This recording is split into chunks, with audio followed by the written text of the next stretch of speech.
The sun sat heavily over Olacuta village, boiling the red earth and tightening the air. It was supposed to be an ordinary afternoon, but that day became the moment my entire life shifted. I still remember standing in the middle of the village square, dust on my feet, sweat rolling down my neck, while the people who watched me grow suddenly treated me like an enemy. They circled me like hungry vultures, boys, girls, elders, everyone. They mocked my torn shirt, my cracked slippers, my mother's poverty. I kept my head down, hoping it would end quietly. But it didn't. Someone shoved me from behind. Another slapped the back of my head. A group of boys grabbed sand and poured it over my head, grinding it into my hair. One woman fetched dirty soapy water from her washing bowl and poured it down my face. Their laughter rose like fire, hot and merciless. And right there in front of me stood the one person I trusted. Adekunle, my childhood friend. The boy who once shared roasted corn with me and now laughing with them, pretending he didn't know me. I didn't fight. I didn't shout. I simply stood still, watching everything. Because in that moment, a quiet voice whispered inside me. Walk away. Your silence will be your loudest revenge. And that was the day I decided I would leave Olacuta village forever. Olacuta village was a place where poverty was louder than a person's name. I grew up there, mocked, pushed aside, treated like nothing. Until the day they poured dirty water and sand on me in the village square while the sun burned like judgment. And the one person I trusted, Adekunle, stood there watching. He let them humiliate me so he wouldn't be mocked too. That day, I didn't shout. I didn't fight. I simply walked away silently. But inside me, a fire started burning. One that would follow me to age, Computer Village, and Lagos streets until it shaped me into someone they would never forget.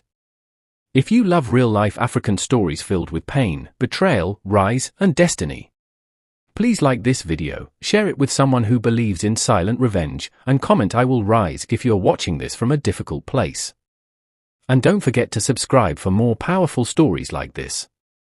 Now, let's begin. That night, Olacuta village slept peacefully, but my heart didn't. I sat on the small wooden stool in front of my mother's hut, my clothes still stiff from the dried soapy water and sand. Every laugh, every insult, every push replayed in my head like a curse that refused to fade.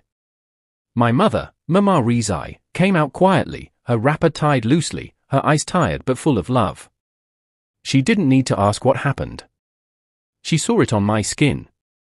She saw it on my face. My son, she whispered, touching my cheek, a place that no longer respects you can no longer contain your future. Her words broke something inside me and healed something too. I packed my nylon bag, 2 shirts, 1 faded trouser, and my father's old wristwatch with a cracked glass. That was all I owned in this world. Adekunle passed by the hut that morning but avoided my eyes. Cowardice has a way of bending a man's neck downward. As the village rooster crowed, I stepped onto the long dusty path leading out of Olacuta. I looked back only once, not at the village, but at the humiliation I was leaving behind.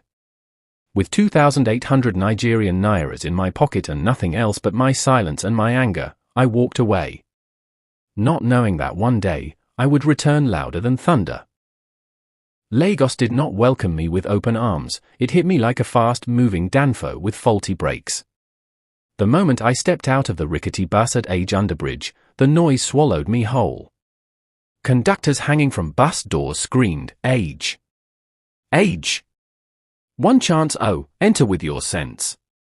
Traders pushed wheelbarrows between traffic, frying oil filled the air with sharp heat, and people moved as if the ground was on fire. I clutched my nylon bag tightly.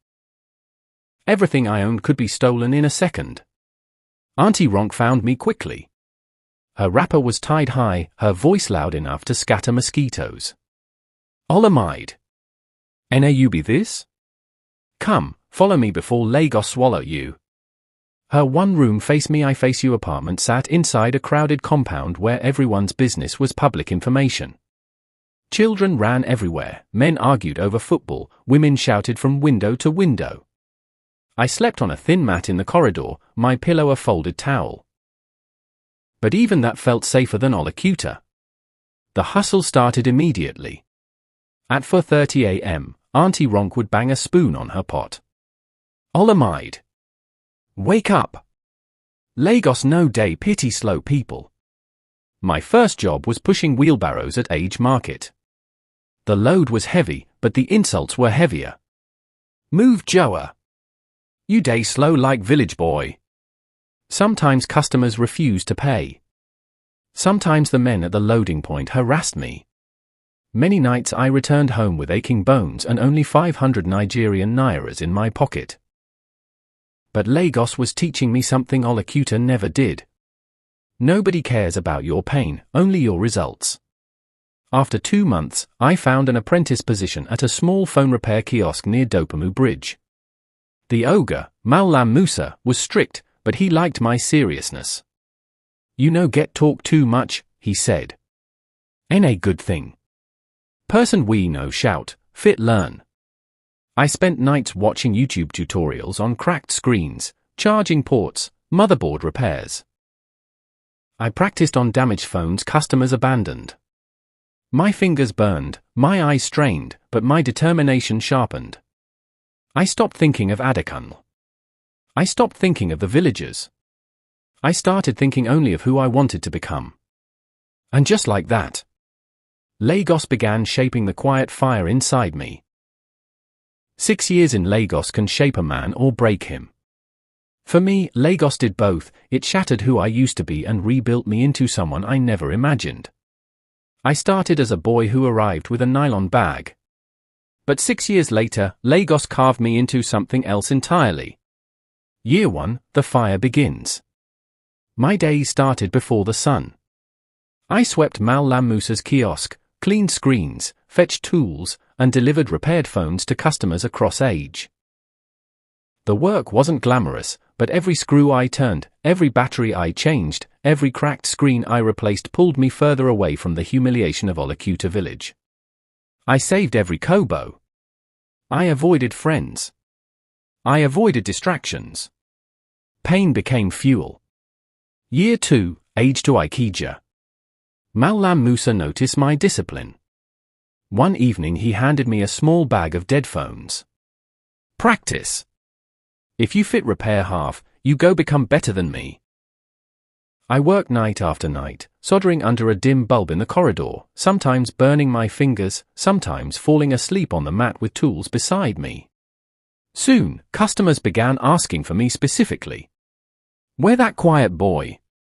Na him day sabai repair well. That quiet boy, that was me. The silence the villagers mocked had become my strength. Year 3, a new door opens. One customer who liked my work connected me to a small repair corner inside Computer Village, Ikeja. It wasn't much. Just a wooden table, one stool, and a dusty umbrella, but for me, it was destiny. Computer Village was madness. Loud bargaining. Flashing phone screens. Music from speakers. The smell of roasted suya and hot laptop batteries. Boys running everywhere chasing customers. But in that chaos, I found myself. I repaired phones with speed and precision. I learned to import spare parts from Alaba. I studied motherboard diagrams as if they were treasure maps. By the end of that year, I was making more money than I had ever seen in my life. Year 4, the breakthrough. I opened my first small shop, Olamide Tech Fix. Bright signboard. Clean glass table. 3 stools. Customers flocked in. People asked, "Guy, which school you go?" I just smiled. Lagos was my school. Pain was my certificate. I sent money to my mother in Olacuta. Adekunle never called. And I didn't care. Year 5, respect arrives. I became known for difficult repairs, the type other technicians refused. Water damage?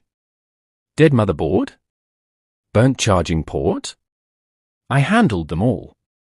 I began training apprentices, and for the first time in my life, people looked at me with respect, not pity. I opened a second shop near Awolo Way, Ikeja. Then I bought my first Tokumbo Toyota. The boy who left Olakuta with 2,800 was now a man Lagos nodded to. Year 6, the transformation is complete. Now I was living in a small but neat self-contained apartment in Age, not the corridor anymore. My hands were steady. My voice was calm. My confidence was loud without speaking. One night, as I sat at my workbench soldering a board, a quiet thought whispered to me. It is time to go back to the village. Not as the boy they mocked, but as the man they created. The road to Olakuta village had not changed, still long, still dusty, still lined with stubborn bushes that refused to die. But I had changed. Completely. 6 years had carved new muscles into my body, new courage into my voice, new steel into my soul. I drove my clean black SUV slowly into the village, the engine humming like a silent warning. Children ran beside the vehicle, shouting, "Motor Don, come! Motor Don, come!" Women peeked from their doorways. Men paused their conversations. Every eye followed me. As I parked near the village square, the same cursed place where they humiliated me, memories rose like smoke. The sand poured on my head. The dirty water. The laughter. The betrayal. All of it. But now, the air was quiet. I stepped out of the car wearing a simple black shirt and clean jeans. No chains, no flashy watch. My confidence was enough. Mama Rizai was the first to recognize me. She gasped, covered her mouth, and ran towards me. "My son. Olamide. Is this you?" I hugged her tightly. Her wrapper smelled like home. Like survival. Like everything that never betrayed me. As she held me, murmuring prayers of gratitude, villagers began gathering. They whispered loudly, arguing over whether I was truly the same boy they mocked. That Olamide. The one we pour sand on. Ah! God is wonderful. I smiled gently. Let them talk. My silence was still doing the work. Then, from the corner of my eye, I saw him. Adekunle. My childhood friend. My betrayer. The boy who watched them disgrace me and pretended not to know me. He froze when our eyes met. His once bold shoulders were now slouched. His face looked older, tired, defeated. Life had not been kind to him, perhaps life had simply given him what he gave others. I didn't move toward him. I didn't call him. I only watched him with the same calmness I held the day they poured sand on my head. He swallowed hard and began walking toward me. Slowly. Nervously. As if approaching judgment itself. When he reached the square, the exact spot of my humiliation, his knees buckled. He fell to the ground. Olamide. I messed up. I know. I know. Forgive me. I didn't stand up for you. I let them do it. I joined them. My life scatter ever since that day. Please? His voice cracked. The villagers watched in stunned silence. For a moment, I said nothing. Not because I lacked words, but because this was the revenge I always dreamed of. Him kneeling in the same place they broke me. Him begging in the same place they mocked me. Him feeling the weight of the silence he once ignored. I stepped closer until my shadow covered him. Stand up, Adekunle, I said quietly. He looked up, tears streaking the dust on his face. And then I said the words that had lived inside me for 6 years. I walked away silently, but my revenge? You're standing in it. I didn't insult him. I didn't raise my voice. I didn't even touch him. I simply turned to the villagers and handed scholarships to the children, support to the widows, and repairs for the broken borehole. The same people who once mocked me now bowed their heads in respect. Adekunle remained on his knees, shaking. My silence thundered louder than any scream. Olamide had returned to Lagos after settling matters in Olakuta. The village had seen his silence thunder louder than any insult. Adekun, humbled and broken, was left in the red dust where once he laughed. The villagers whispered his name with reverence now. Olamide's journey, however, was far from over. One morning, as he was checking the inventory at Olamide TechFix, a sleek black SUV stopped outside. Out stepped a middle-aged man in a crisp suit, a sharp briefcase in hand, accompanied by 2 assistants. They moved with the calm authority of men who made decisions that shifted fortunes. Olamide, the man asked. We've been following your work in Lagos an age. Your reputation for turning impossible repairs into success is exceptional.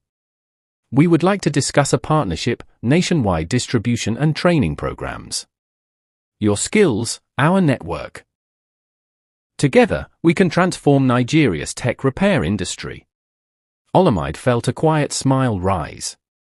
The boy who left Olokuta with 2,800 Nigerian nairas, humiliated and broken, now stood in front of a life-changing opportunity.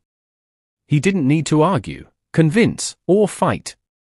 His work spoke louder than words ever could. He shook hands with the man. Yes, he said simply. Let's build it. That afternoon, Olamide stepped out of the shop, feeling a mix of sunlight and destiny on his face. For years, Lagos had tested him. Fire, dust, betrayal, struggle. Every sleepless night repairing phones, every insult he had endured, every kobo saved painstakingly had led him here.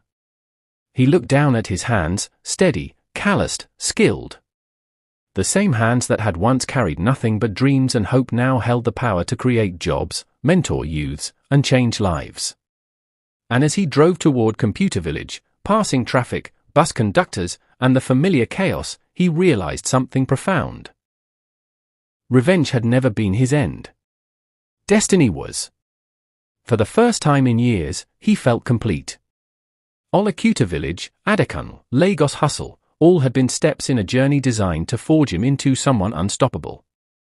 And now, the horizon was wide open. The boy who walked away silently had returned not just to claim respect, but to embrace a destiny far greater than any humiliation or betrayal could ever have imagined. Olamide smiled. Lagos had made him, and now, nothing could stop him. Years later, when Adekun walked into my Lagos phone shop, tired, broken, begging for help, he didn't even know I was the owner. Life had turned us around like a spinning wheel. I didn't raise my voice. I didn't remind him of the sand, the insults, or the betrayal. I just looked at him and said, "The world is round, that's why things turn." He walked away with tears in his eyes, and I walked into my future with peace in my heart. If this story touched you, hit the like button, comment your favorite line, and share this video so someone out there knows that silence is not weakness, sometimes it's preparation. And make sure you subscribe because more powerful African stories are coming your way. I walked away silently. But my destiny returned louder than revenge.